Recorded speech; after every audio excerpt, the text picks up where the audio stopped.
प्यारी संगत को जय गुरु जी।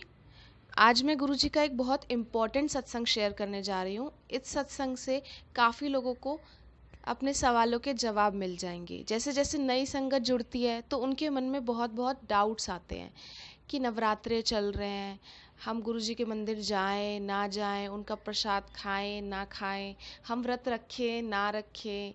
हमने व्रत भी नहीं रखा, लेकिन क्या हम लहसुन प्याज खा सकते हैं नहीं खा सकते हैं? तो ये बहुत सारे डाउट्स होते हैं। तो इसके रिगार्डिंग मैं एक सत्संग भी शेयर करूँगी जो गुरु जी का, जब गुरु जी थे चोले में तब ये सत्संग तब का है।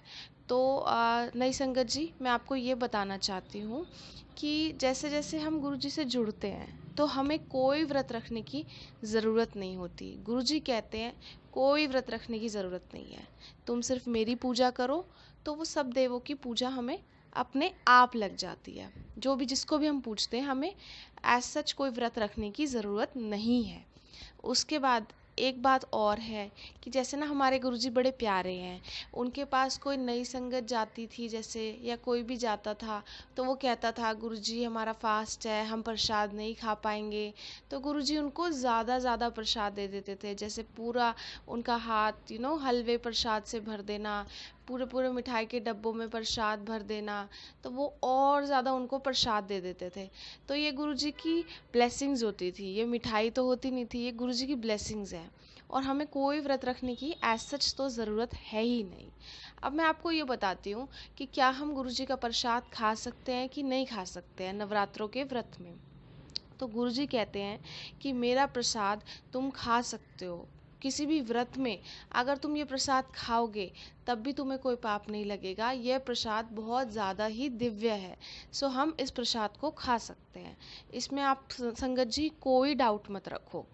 तीसरी बात ये आती है कि हम लोग सोचते हैं कि हमने तो चलो व्रत भी नहीं रखा है या व्रत रखा भी है तो इस प्रसाद में तो लहसुन प्याज है, और नवरात्रों में लहसुन प्याज तो हम खा ही नहीं सकते, हम तो लहसुन प्याज को घर में भी नहीं रखते, हम तो प्याज को छूते भी नहीं है, हम कैसे खा लें? तो फिर उस रिगार्डिंग भी गुरुजी ने बोला है कि आप इस प्रसाद को खा सकते हो क्योंकि ये बहुत दिव्य है। ऊपर से देवी देवता इन प्रसाद को खाने के लिए तरसते हैं। इस रिगार्डिंग मैं आपको एक सत्संग शेयर करती हूँ। जब गुरुजी चोले में थे तो उनसे एक आंटी मिलने आई कि गुरुजी मिलती हैं वो गुरुजी से, और जब वो गुरुजी से आज्ञा लेती हैं तो गुरुजी उनको बोलते हैं कि प्रसाद खा के जाना। तो आंटी बोलती है गुरुजी मेरे तो नवरात्रे चल रहे हैं और इस प्रसाद में तो लहसुन प्याज होता है। तो वो कहती हैं कि गुरुजी मैं ये प्रसाद नहीं खा सकती। तो गुरुजी कहते हैं चलो ठीक है, तुम ये प्रसाद मत खाओ, लेकिन एक काम करो, रसोई में जाके बताओ कि ये प्रसाद कौन बना रहा है। तो वो जाती हैं रसोई में और वो देखती हैं कि स्वयं 9 देवियां इस प्रसाद को बना रही होती हैं, उन्हें 9 देवियों के दर्शन होते हैं। तो संगत जी, जब खुद 9 देवियां ये प्रसाद बना रही हैं तो क्या आप इस प्रसाद को खाने से मना कर सकते हो? आप इसकी वैल्यू नहीं जानते, ये बहुत दिव्य प्रसाद है और इसको पूरा खाना चाहिए। 9 देवियां जब इसको स्वयं बना रही हैं तो हमें इसे खाने से मना नहीं करना चाहिए और बड़े मंदिर जाना ही चाहिए। हमें ये नहीं सोचना चाहिए कि हम बड़े मंदिर ना जाए, नवरात्रे चल रहे हैं तो बड़े मंदिर ना जाएं। ऐसा नहीं करना संगत जी। सत्संग में जाना है, बड़े मंदिर जाना है, प्रसाद भी खाना है। अगर आपको व्रत रखना है तो आप रखो, लेकिन आप तब भी गुरु जी का प्रसाद खा सकते हो, आपका व्रत नहीं टूटेगा संगत जी। ठीक है, आप देखते हो कि महादेवी पार्वती जो है उन्होंने शिव की आराधना की, तपस्या की। ठीक है, और ये तो हमारे महाशिव हैं। तो हमें कोई भी व्रत में ऐसा नहीं है कि प्रसाद को नहीं खाना है, प्रसाद को खाना ही खाना है। ठीक है संगत जी, तो बस मैं यही आपसे बताना चाहती थी क्योंकि नवरात्रों में काफ़ी डाउट्स होते हैं। तो आप बड़े मंदिर जाइए और ज़रूर प्रसाद खाइए, उसको इग्नोर मत करिए।